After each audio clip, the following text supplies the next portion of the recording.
Hello friends, আজকে এই ভিডিওতে বলবো ইতিহাসের একটা টপিক। আমাদের দেশকে ভারতবর্ষ বলা হয় কেন?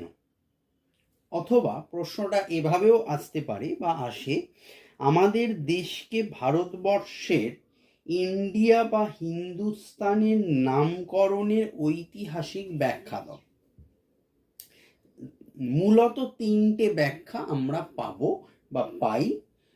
নাম্বার ওয়ান, প্রাচীনকালে আলেকজান্ডারের ভারত আক্রমণের সময় এদেশে আসা গ্রিকরা সিন্ধু নদীকে বলতো ইন্ডস, INDOS। বাংলায় বললে রস্যই নয় ডয় দন্তেশ্ব।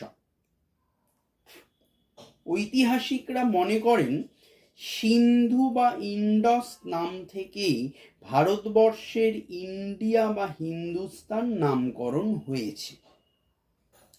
2 নম্বর পয়েন্টের নাম্বার 2, ভারতবর্ষের ইন্ডিয়া,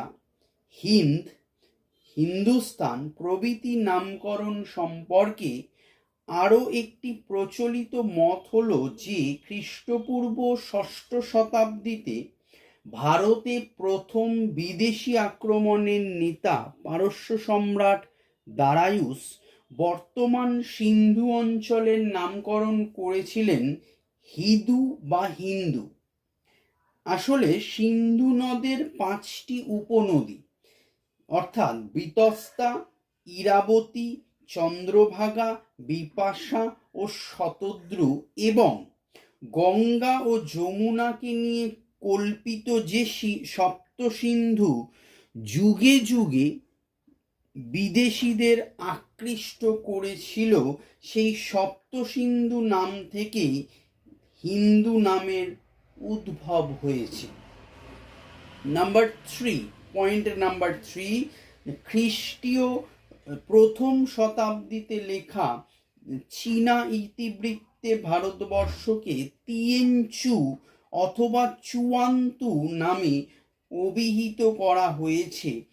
খ্রিস্টীয় 8ম শতকে চীনা পরিব্রাজক ইৎসিং লিখেছেন যে সে যুগে ভারতবর্ষের উত্তরাঞ্চলের লোকেরাই সিন্ধু নামে পরিচিত ছিল, অন্যত্র এই নামটি তারা নিজেরাই জানতেন না।